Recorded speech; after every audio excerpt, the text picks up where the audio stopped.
श्री गुरुभ्यो नमः हरि ओम सर्वे जना शुभ समय अंदरिकी कूडा మనం 2025 సంవత్సరం సెప్టెంబర్ మాసంలో ఏ రాశి వారికి ఎలా ఉండబోతుంది అనేటువంటి దాని గురించి మనం ఇప్పుడు ముఖ్యంగా తెలుసుకుందాం।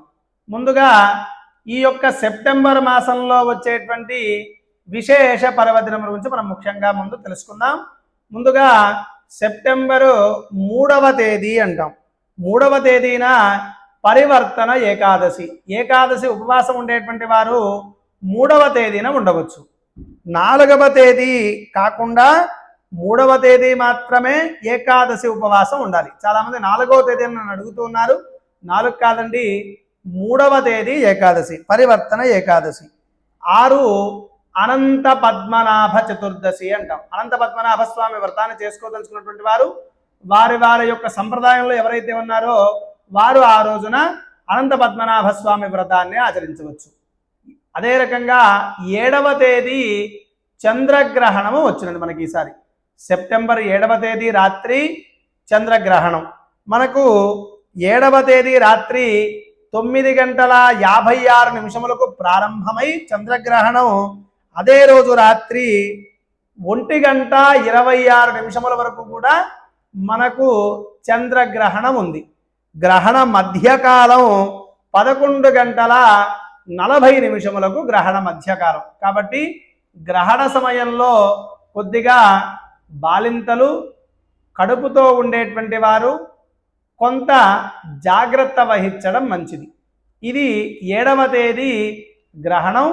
గ్రహణ సమయంలో కొంత బాలింతలు వృద్ధులు చిన్నపిల్లలు కొంత జాగ్రత్త వహించడం మంచిది। రాత్రిపూట వచ్చింది కాబట్టి ఇబ్బంది లేకపోయినప్పటికీ కూడా కొంత కడుపుతో ఉండేటువంటి గర్భిణులు మాత్రం కొంత జాగ్రత్త వహించండి। గ్రహణానికి 2 గంటల ముందే 7 గంటల లోపే మీ యొక్క ఆహారాన్ని తీసేసుకోండి। 7 తర్వాత ఎలాంటి ఆహారాన్ని గ్రహణం అయిపోయేదాకా తీసుకోకూడదు।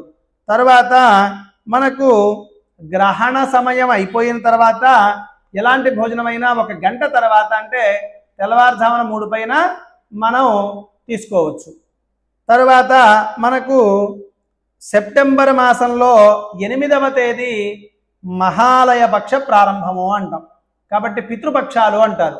8వ తేదీ నుంచి ప్రతి సంవత్సరము కూడా మనం అంతకు ముందు వీడియోల్లో చెప్పుకున్నాం। అమావాస్య నుంచి ఎలాంటి ఫలితం ఉంటుంది అనేటువంటిది మొదట వీడియోలోనే మనం అమావాస్య గురించి పితృదేవతల గురించి పితృశాపాలు ఎలా నిర్మూలించుకోవాలనేటువంటి దాని గురించి మనం అంతకుముందు మొదటి వీడియోలోనే తెలుసుకున్నాం కాబట్టి ఆ వీడియో చూడండి।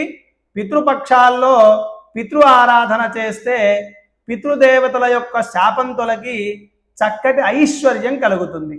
కాబట్టి మహాలయ పక్షాల్లో 8వ తేదీ నుంచి సెప్టెంబర్ 8వ తేదీ నుంచి 21వ తేదీ వరకు మహాలయ పక్షాలు, 21వ తేదీ మహాలయ అమావాస్య। నాకు అమావాస్య గురించి నేను ఎపిసోడ్ ఒకటి చేశాను। ఆ ఎపిసోడ్ చూస్తే మీకు అమావాస్య రోజు ఏమి చేయాలి అనేటువంటి దాని గురించి మీకు తెలుస్తుంది। కాబట్టి ఈ యొక్క మహాలయ పక్షాల్లో పితృదేవతలకి మనకు అనేక రకాల శ్రాద్ధాలు ఉన్నాయి। కటక శ్రాద్ధం, ఆమశ్రాద్ధం, చటక శ్రాద్ధం ఇలా చాలా రకాల శ్రాద్ధాలు ఉన్నాయి। వాటిల్లో ఏదో ఒక శ్రాద్ధాన్ని ఆచరించి పితృదేవతల యొక్క అనుగ్రహాన్ని పొందండి। తర్వాత మనకి దసరా నవరాత్రులు సెప్టెంబర్ 22వ తేదీ నుంచి శారదా నవరాత్రులు అదే రకంగా దసరా నవరాత్రులు ప్రారంభమవుతున్నాయి। కాబట్టి చక్కగా 22 నుంచి దసరా నవరాత్రుల యొక్క దీక్ష ప్రారంభం చేసి తీసుకోండి। 1 మహర్నవమి, 2 విజయదశమి। అక్టోబర్ 1వ తేదీ రేపు నెల మహర్నవమి, 2 విజయదశమి। కాబట్టి ఇవి ఈ సెప్టెంబర్ మాసంలో ఉండేటువంటి విశేష పర్వదినములు। అదే రకంగా సెప్టెంబర్ మాసంలో ఏ రాశిలో ఎలాంటి గ్రహాలు ఉండబోతున్నాయి అనేటువంటి దాని గురించి మనం చూసుకున్నట్టయితే ముందుగా మిథున రాశిలో గురువు, కర్కాటక రాశిలో శుక్ర భగవానుడు, సింహరాశిలో రవి బుధ కేతుగ్రహములు, కన్యా రాశిలో కుజుడు, వృశ్చిక రాశిలో చంద్రుడు, కుంభరాశిలో రాహువు, మీనరాశిలో శని। ఇది ఈ మాసంలో ఉండేటువంటి గ్రహ సంచార స్థితి.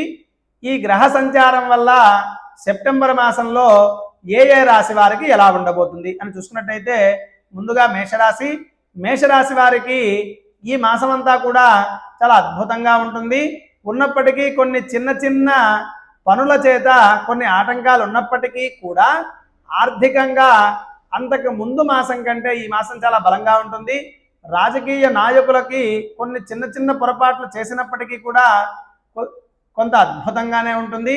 విద్యార్థులకు మాత్రం కొంత కన్ఫ్యూజ్ అయ్యేటువంటి అవకాశం మనకు స్పష్టంగా గోచరిస్తుంది. విద్యార్థులు కొంత జాగ్రత్త వహించడం మేషరాశి వారు మంచిది. మొత్తానికి విద్యార్థులకి, ఉద్యోగస్తులకి, రాజకీయ నాయకులకి ఈ మాసం మేషరాశి వారికి మధ్యమంగా ఉందనే మనం చెప్పుకోవచ్చు. తదుపరి వృషభ రాశి. వృషభ రాశి వారికి ఈ మాసం ఎలా ఉండబోతుంది అని చూసుకున్నట్టయితే శని దృష్టి వృషభ రాశి మీద పడడం వల్ల వృషభ రాశి వారు కొన్ని చిన్న చిన్న నిర్ణయాల పట్ల కొంత ఇబ్బందులు ఎదుర్కొన్నప్పటికీ కూడా స్నేహితుల చేత ఆ ఇబ్బందులన్నీ కూడా తొలగి కొంత స్నేహితుల నుంచి సపోర్ట్ తీసుకునేటువంటి అవకాశం మనకు స్పష్టంగా గోచరిస్తుంది. రాజకీయ నాయకులకు కూడా వారి మిత్రుల ద్వారా ఒక మంచి పోస్ట్ వచ్చేటువంటి అవకాశం మనకు స్పష్టంగా గోచరిస్తుంది. కొంత ఇబ్బందులు ఉన్నప్పటికీ కూడా ఆర్థికంగా బాగా ఇబ్బంది పడతారు వృషభ రాశి వారి ఈ మాసం. కాబట్టి కొంత ఆర్థికంగా ఇబ్బందులు లేకుండా చూసుకోండి.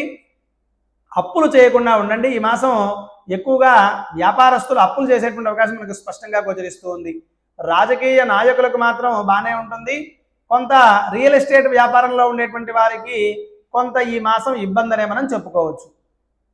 విద్యార్థులకు కూడా కొంత మానసిక ఒత్తిడి చేత కొంత ఇబ్బంది ఎదురయ్యేటువంటి అవకాశం మనకు స్పష్టంగా గోచరిస్తుంది. కాబట్టి కొంత విద్యార్థులు సంయమనం పాటించి జాగ్రత్త వహించడం మంచిది. తదుపరి మిథున రాశి. మిథున రాశి వారికి ఈ మాసం ఎలా ఉండబోతుందని చూసినట్టయితే మిథున రాశి విద్యార్థులకి మాత్రం చాలా అద్భుతంగా ఉంటుంది. వ్యాపారస్తులకు కూడా చాలా అద్భుతమైనటువంటి యోగం ఉంటుంది.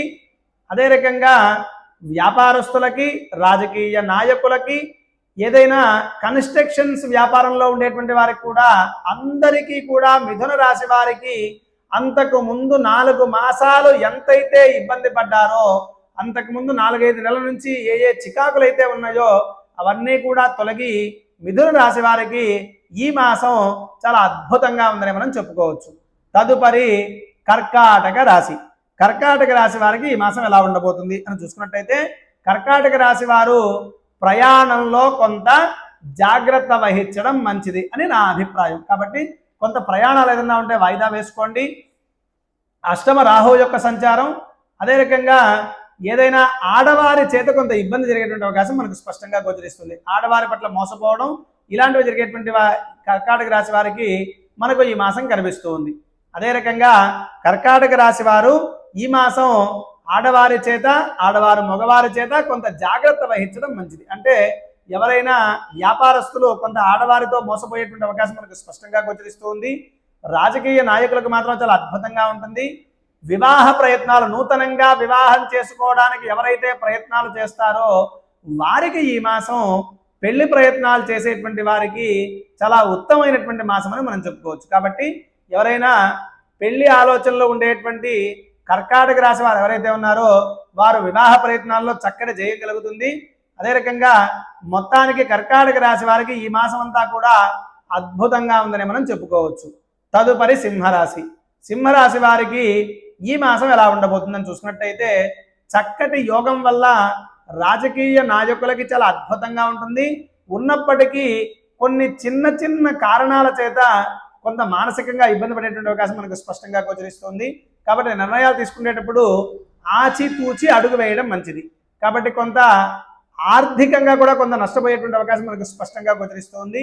వ్యాపారస్తులు కూడా ఆర్థికంగా నష్టపోయేటువంటి అవకాశం కనిపిస్తుంది. వ్యాపారస్తులు కూడా కొంత ఆర్థికంగా నష్టపోయేటువంటి అవకాశం కనిపిస్తూ ఉంటుంది. విద్యార్థులకు మాత్రం చాలా అద్భుతంగా ఉందని మనం చెప్పుకోవచ్చు. మొత్తానికి సింహరాశి వారికి ఈ మాసం మధ్యమంగా ఉందని మనం చెప్పుకోవచ్చు. తదుపరి కన్యారాశి.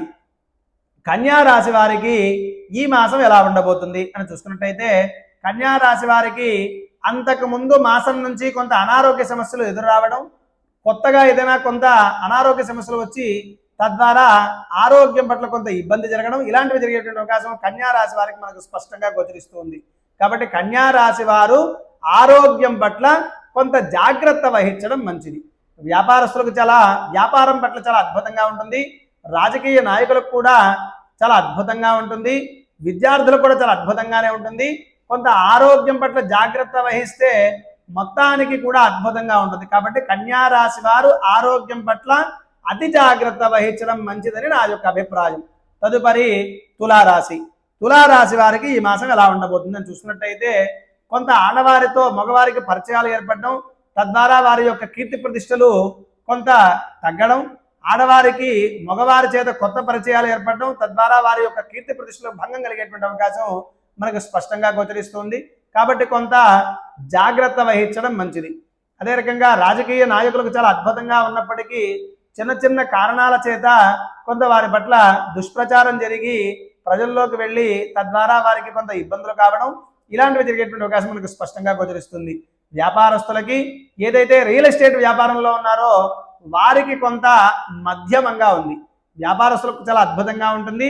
విద్యార్థులకి ఉద్యోగస్తులకి కూడా తులారాశి వారికి ఈ మాసం చాలా అద్భుతంగా ఉందని మనం చెప్పుకోవచ్చు. తదుపరి వృశ్చిక రాశి. వృశ్చిక రాశి వారికి ఈ మాసం ఎలా ఉండబోతుందని చూసుకున్నట్టయితే ఉద్యోగస్తులకి పైవారి ఒత్తిడి వల్ల కొంత మానసికమైనటువంటి ఇబ్బందులు ఎదుర్కొనే అవకాశం ఉంటుంది. రాజకీయ నాయకులకు కూడా పైవారి నుంచి కొంత ఒత్తిడి వల్ల మానసికంగా బాధపడేటువంటి అవకాశం మనకు స్పష్టంగా గోచరిస్తుంది.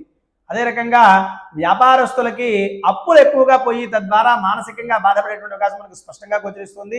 విద్యార్థులు తోటి విద్యార్థుల చేత కొంత గొడవలు పడడం వల్ల మానసికమైనటువంటి ఇబ్బంది పడేటువంటి అవకాశం మనకు స్పష్టంగా గోచరిస్తుంది. మొత్తానికి వ్యాపారస్తులకి రాజకీయ నాయకులకి విద్యార్థులకు అందరికీ కూడా ఈ మాసం అంతా కొంత మానసికంగా ఇబ్బంది పడేటువంటి అవకాశం మనకు స్పష్టంగా గోచరిస్తుంది. కాబట్టి కొంత మీరు మాట్లాడేటప్పుడు ఆచితూచి మాట్లాడడం వల్ల కొంత మానసిక ప్రశాంతతను పొందవచ్చు. తదుపరి ధనస్సు రాశి. ధనస్సు రాశి వారికి ఈ మాసం ఎలా ఉండబోతుందని చూసినట్టయితే గురువు తన సొంత ఇంటిని దృష్టి చేత చాలా అద్భుతంగా ఉందని చెప్పుకోవచ్చు. అంతకు ముందు 3-4 మాసాల నుంచి ఏవైతే పనులు మీకు వాయిదా పడుతూ వస్తున్నాయో ఆ పనులన్నీ కూడా ఈ మాసంలో కొంత జరిగేటువంటి అవకాశం మనకు స్పష్టంగా గోచరిస్తుంది. రాజకీయ నాయకులకు ఉత్తమమైనటువంటి పదవులు లభించేటువంటి అవకాశం మనకు స్పష్టంగా గోచరిస్తుంది. అదే రకంగా వ్యాపారస్తులు కూడా కొత్త వ్యాపారాలను ప్రారంభం చేసి తద్వారా కొంత ధన లాభాన్ని పొందేటువంటి అవకాశం మనకు స్పష్టంగా గోచరిస్తుంది.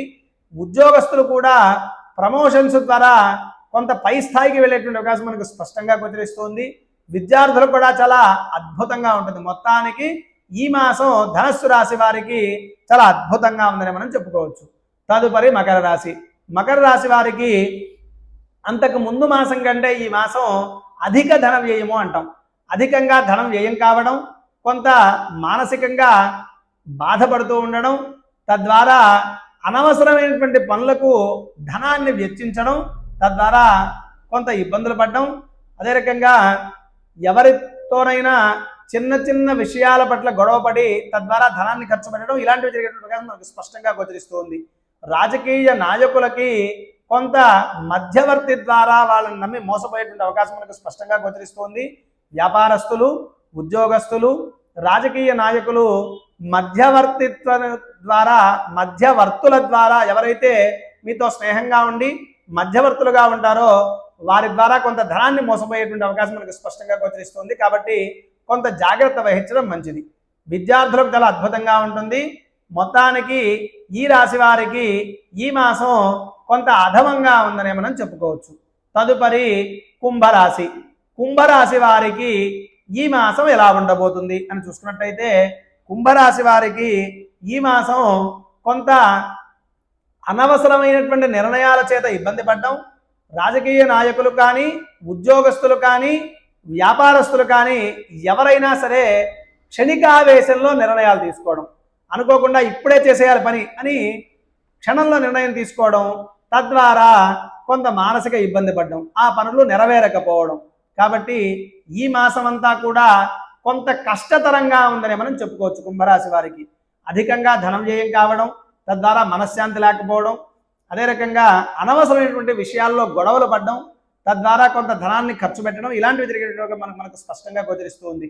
విద్యార్థులు కూడా కొంత మానసిక ఆందోళన ద్వారా సరిగ్గా చదవకపోవడం ఇలాంటివి జరిగేటువంటి అవకాశం మనకు కుంభరాశి వారికి స్పష్టంగా గోచరిస్తుంది. కాబట్టి కొంత ఒత్తిడిని అధిగమించినట్టయితే ఈ రాశి వారికి ఈ మాసం కొంత శుభంగానే ఉంటుంది. మొత్తానికి కుంభరాశి వారికి కూడా ఈ మాసం కొంత ఇబ్బందికరంగా ఉందని మనం చెప్పుకోవచ్చు. తదుపరి మీనరాశి. మీనరాశి వారికి ఈ మాసం ఎలా ఉండబోతుంది అని చూసుకున్నట్టయితే మీనరాశి వారికి ఈ మాసం కొత్త కొత్త పనులు ప్రారంభించడం, ఏదైనా కొంత వివాహ ప్రయత్నాలు చేయడం, లేదా వ్యాపారస్తులైతే కొత్త కొత్త వ్యాపారాన్ని ప్రారంభించడం వల్ల అధిక వ్యయం ఖర్చు కావడం, రాజకీయ నాయకులు ఏదైనా కొంత కొత్త కొత్త పనులు ప్రారంభించి తద్వారా కొంత ధనాన్ని ఖర్చు పెట్టుకోవడం, అదే రకంగా నూతన గృహ నిర్మాణంలో రియల్ ఎస్టేట్ వ్యాపారులు ఎవరైతే ఉన్నారో వారు కొత్త కొత్త వ్యాపారాలను ప్రారంభించి తద్వారా కొంత నష్టపోవడం, ఇలాంటి అధిక ధన వ్యయము అంటాం. అధికంగా అంతకు ముందు కంటే కూడా ధనం ఎక్కువగా ఖర్చు అయ్యేటువంటి అవకాశం మనకు స్పష్టంగా గోచరిస్తుంది. కాబట్టి కొంత జాగ్రత్తగా ఆచితూచి అడుగు వేస్తే విద్యార్థులకు కానీ మొత్తానికి మీనరాశి వారికి కూడా ఈ మాసం కొంత ఇబ్బందికరంగానే ఉంది. కాబట్టి ఆలోచించి ఆచితూచి అడుగు వేయండి. సర్వేజన శుభ సమయః. స్వస్తి.